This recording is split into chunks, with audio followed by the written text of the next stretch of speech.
It's time to get your news on. This broadcast is in text, audio and video and is accessed on wia.org.au.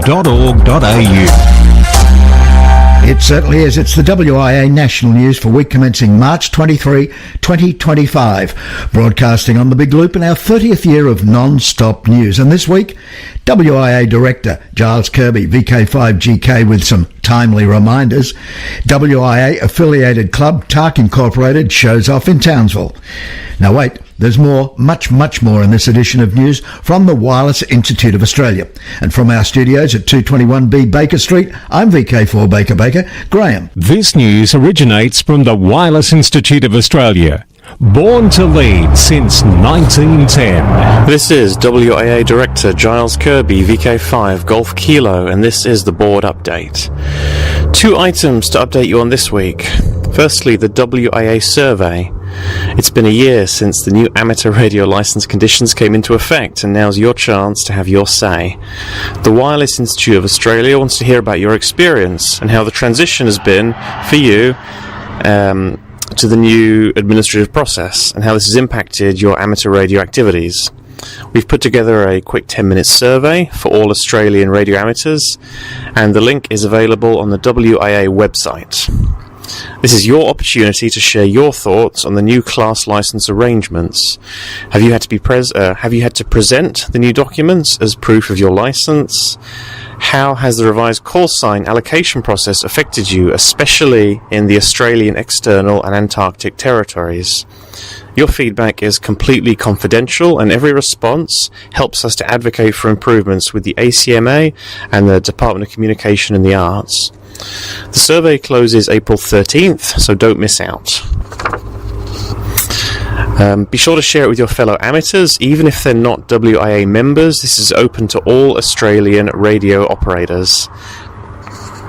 And the second item, WIA Merit Awards.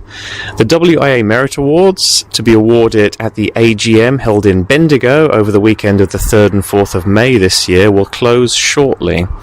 If you know someone that has made a contribution to amateur radio that you feel should be recognised with an award, then please let us know. A nomination form is available on the WIA website. This was Director Giles Kirby, 73s.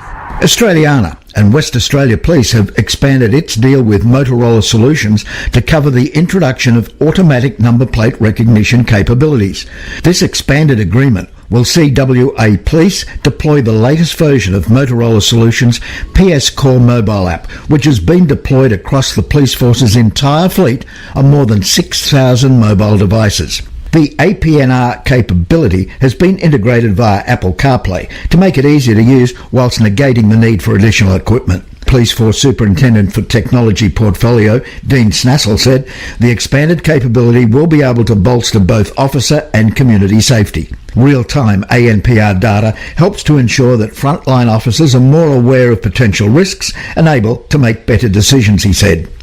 This latest evolution of Motorola Solutions' PS Core application helps our officers to document incidents faster and more accurately, freeing more of their time to protect our communities.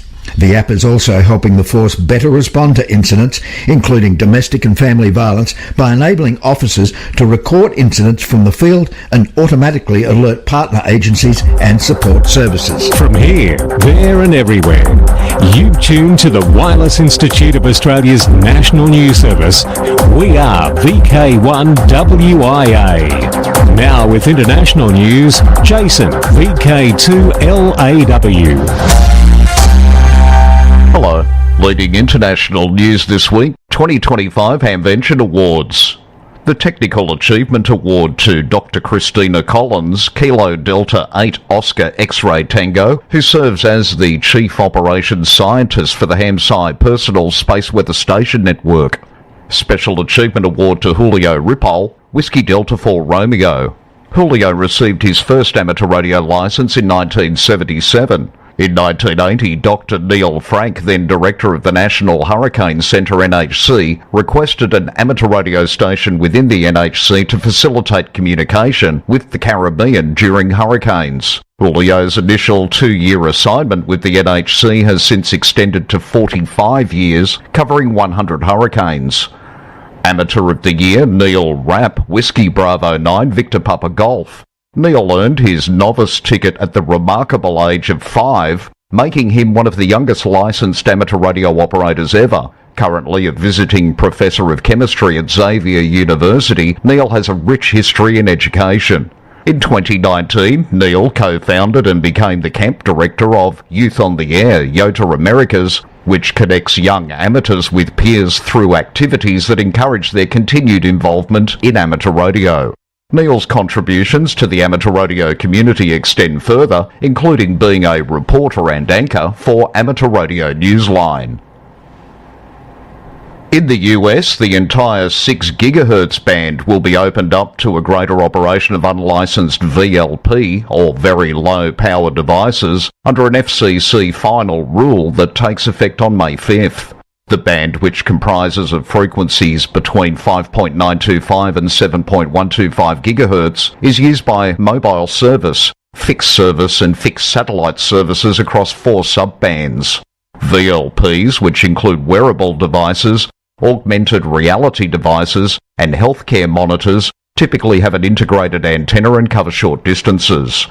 This latest action by the Commission provides greater spectrum for various portable devices operating with the same power levels and operational requirements as other VLP devices.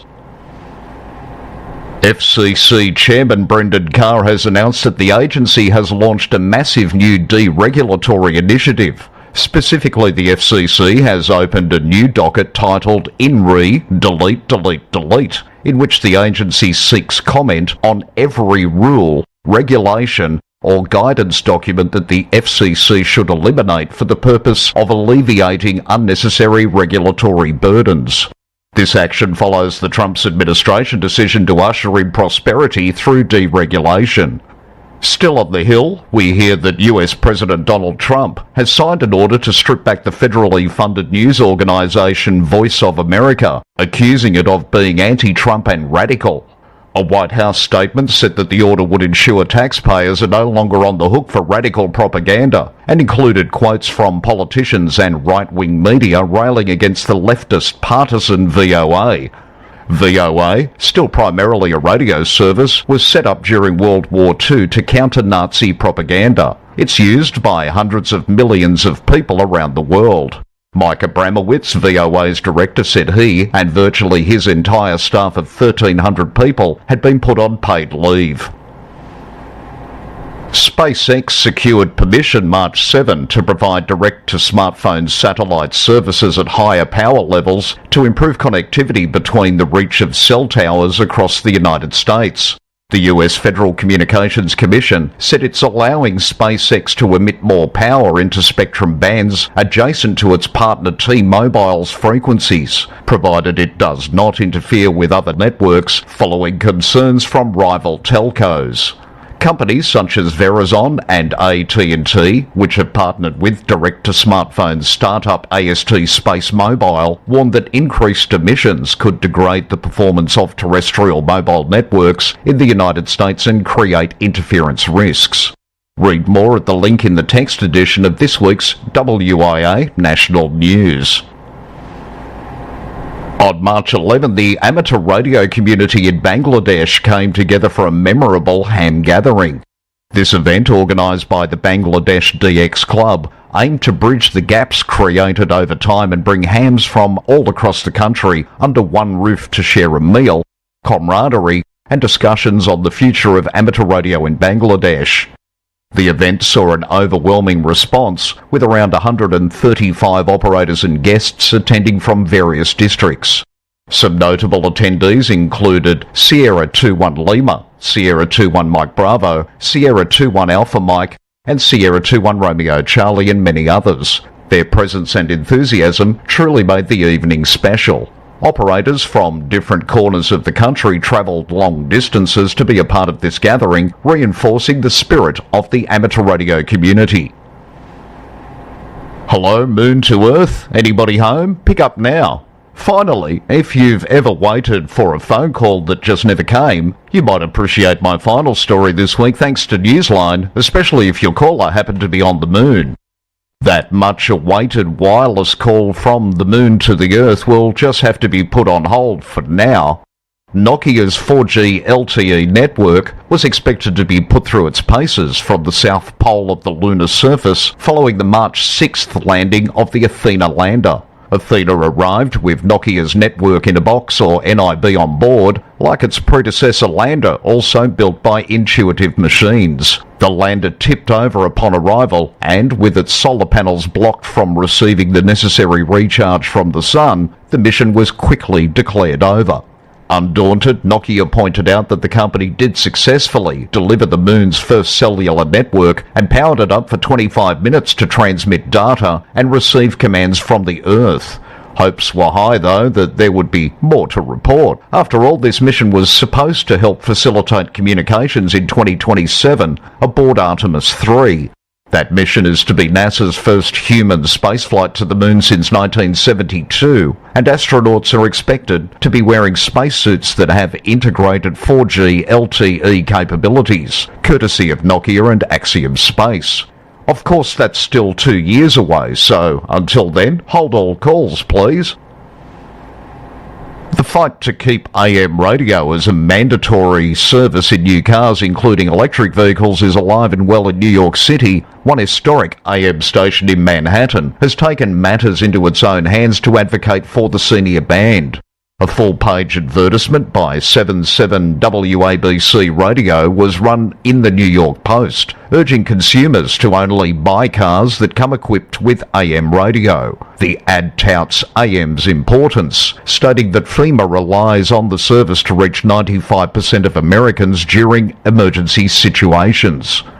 A well-known argument in favour of the proposed AM Radio for Every Vehicle Act. Speaking to car manufacturers that have plans to drop AM as a service, it explicitly says don't support companies that don't care about your safety in a time of need. You should know the companies that don't put you and your loved ones' safety first. For WIA National News, in Sydney, I'm Jason, VK2LAW. We are VK1WIA. Now, operational news with VK4FUQ. Felix. Hello there. We are pleased to announce that the results for the 2024 79th Annual Oceania Dex Contest have been released. You can see the results news on the link in this week's text edition of this WIA National News. Now, contest-wise 2025.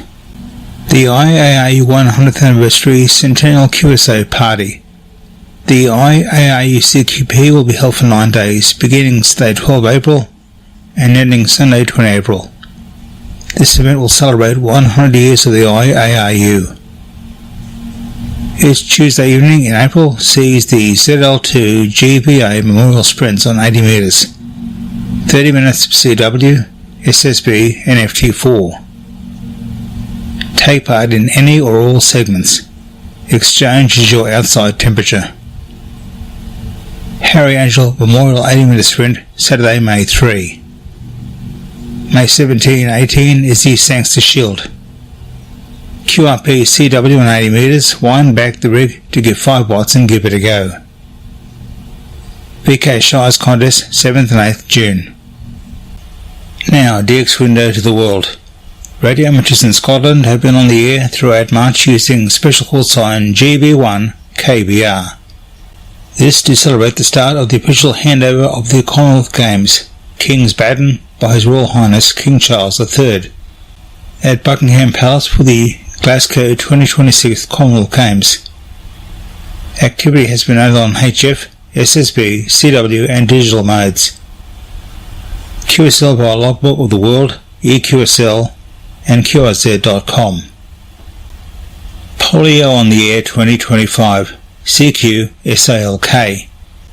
In celebration of the 70th anniversary of April 12, 1955, US approval of the Salk polio vaccine. Narwhal Amateur Radio Society is running a polio on the air event from April 5 to 19. They will be calling CQ Salk on all fashionable protocols. Special event stations W7P, W7O, W7L, W7I and W0O are the ones to listen out for and work throughout the 5th to the 19th April period. Make contact with 1, get a QSL card. Make contact with all 5, get 5 QSL cards. And something really neat happens if you collect all 5, we are told. The DARC special event call sign DA25WARD is active until the 27th of April, in recognition of World Amateur Radio Day. Hams around the world celebrate April 18, the day of the founding of the International Amateur Radio Union, back in 1925. See QRZ.com for QSL details. Bletchley Park will be hosting one of its infamous 1940s weekends in May to commemorate the 80th anniversary of VE Day. In tribute to the event, the RSGB National Radio Centre will be operating special event station GB2 BP from the 3rd to the 5th of May. Put the date in your diary and make sure you get this call sign in your logbook. Finally, in this week's operational news, net advice. SA Maritime Net. Worth a listen when propagation is in is the South African Maritime Mobile Net, which provides weather reports and maintains contact with sailing vessels from around their coastline and the high seas. The net operates 7 days a week.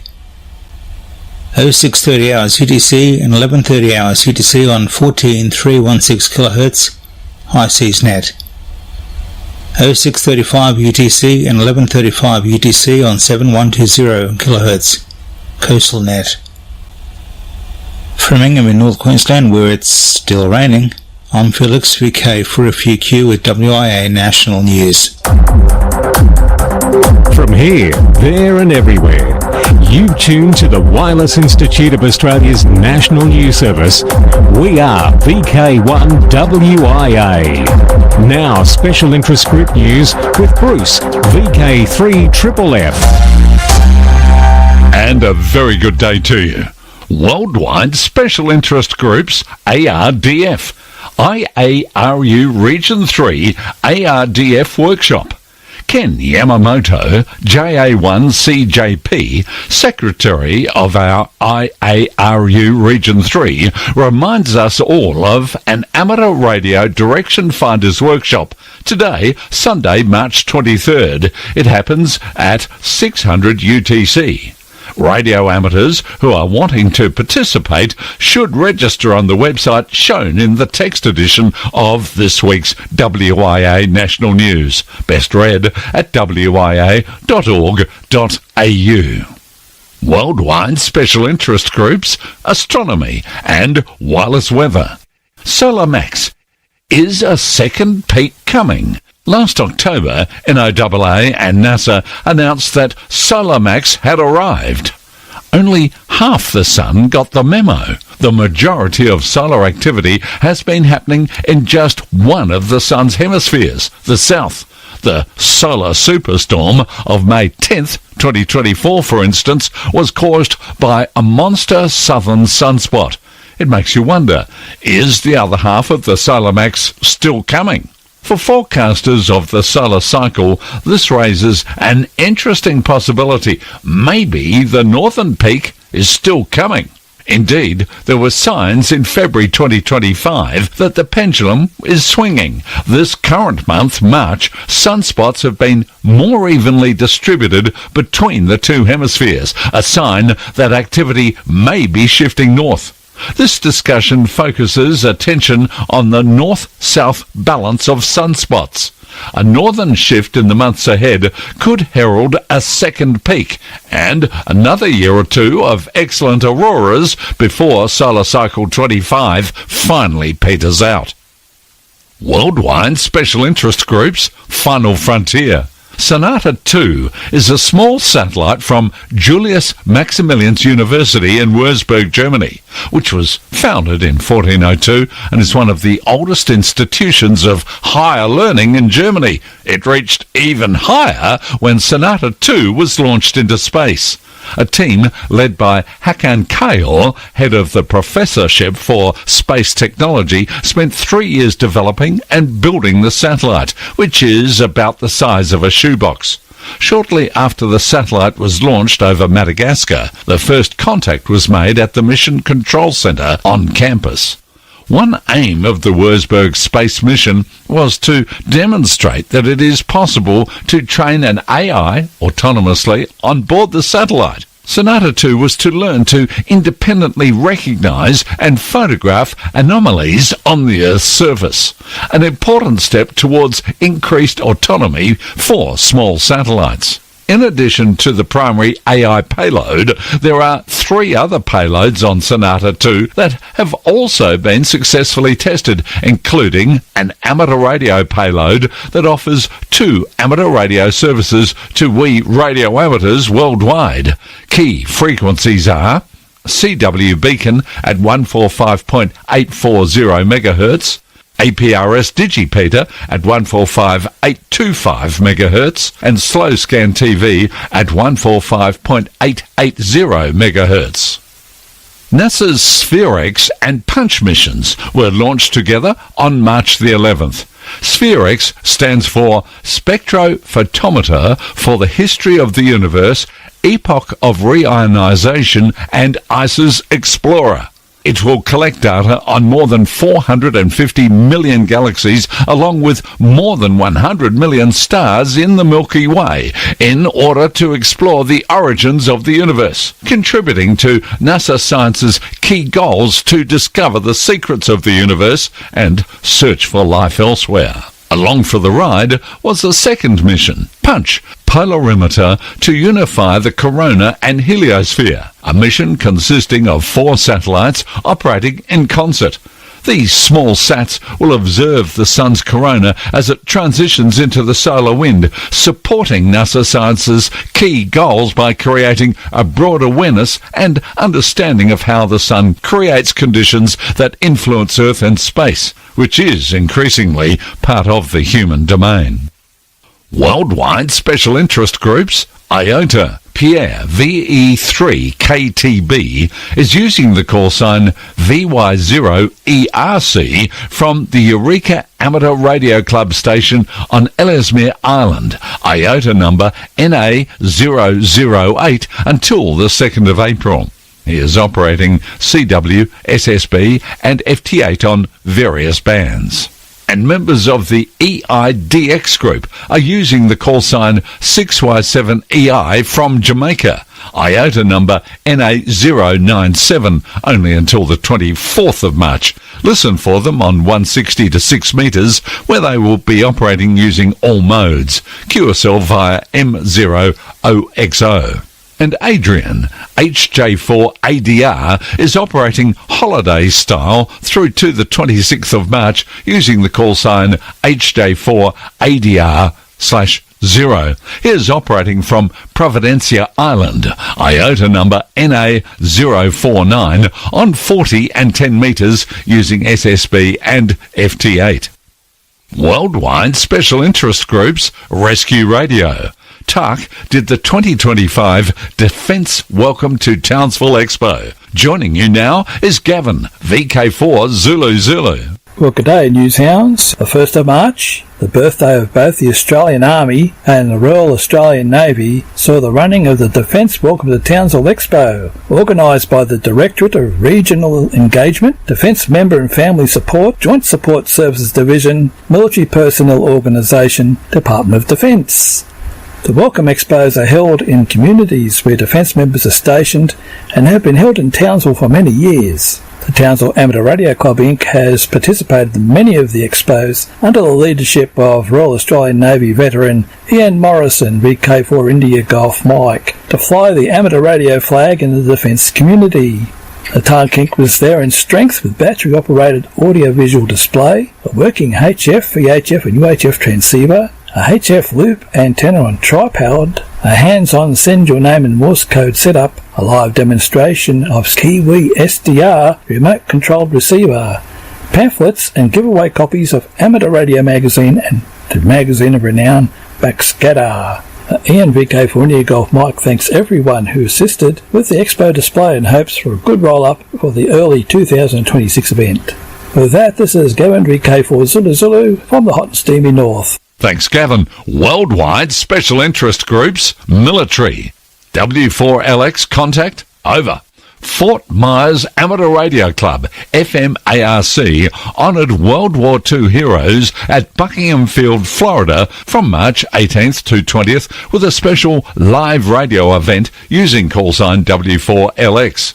W4LX operated daily on 28.360, 21.360, 14.270 and 147.345 MHz.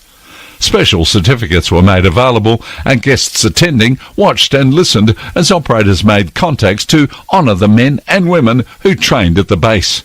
Established in 1942 and originally known as Buckingham Army Airfield, it was a significant military training base during World War II. The base played a crucial role in training aerial gunners who served on bombers like the B-17 Flying Fortress and the B-24 Liberator. At its peak, the airfield had thousands of personnel, multiple runways and extensive facilities, including barracks, mess halls and training ranges. Worldwide Special Interest Groups, Radio Amateur Young Timers, YOTA, Youngsters on the Air. If you're wondering just who the WIA committee for YOTA is, it is Steve, VK6SJ, Pete, VK2LP, and Alec, VK2MV, who now joins us. Thank you, Bruce. You may remember last year we told you about the new special youth plaques available to encourage participation by the under 25-year-olds in the Oceania contest. Well, results are in, but there was no eligible entry for the Australian Youth Phone plaque in 2024.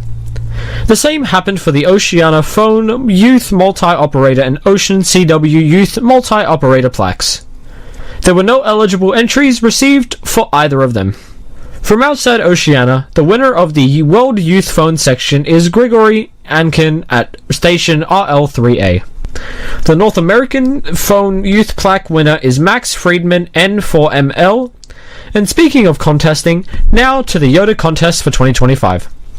Organised by the IARU Region 1 Youth Working Group in cooperation with the Hungarian Amateur Radio Society, the aim of the YOTA contest is to increase youngsters' activity on the air, strengthen the reputation of the YOTA program, and demonstrate support for youngsters across the world.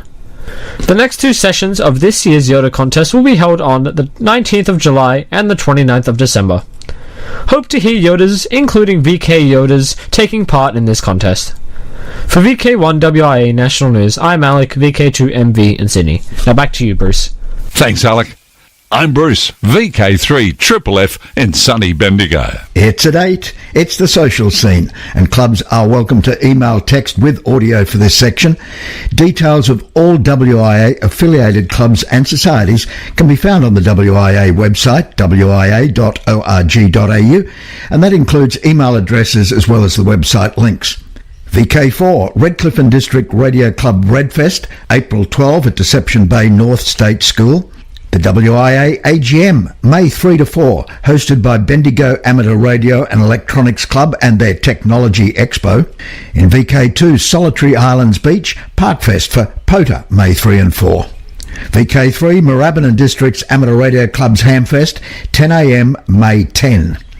To VK2, it's the Oxley Region Amateur Radio Club's 49th annual Field Day weekend at the Warhope Showground, June 7 and 8. VK5, Surg Convention and Fox Hunting Championships, June 7 and 8 at Scout Hall in Mount Gambier. Australian Ladies Amateur Radio Association's 50th anniversary, to be held at Glen Waverley, July 26. VK5 and AREG's Amateur Radio and Electronics Sale, Sunday, October 26 at David Roche Park, Kilbourne. VK4 Gold Coast Amateur Radio Society, the 2025 Hamfest, November 9, Country Paradise Parklands, 231 Beaudesert Nerang Road. VK3 Rosebud Radio Fest, Eastbourne Primary School Rosebud, November 16. And in VK8, Darwin Amateur Radio Club's Dark Christmas Party, 6:30pm, December 3. And with that, until next we meet, deactivating the big loop, I'm Graham, VK4BB. Walk softly. This has been the Wireless Institute of Australia with the weekly news service. This broadcast is in text, audio and video and is accessed on wia.org.au.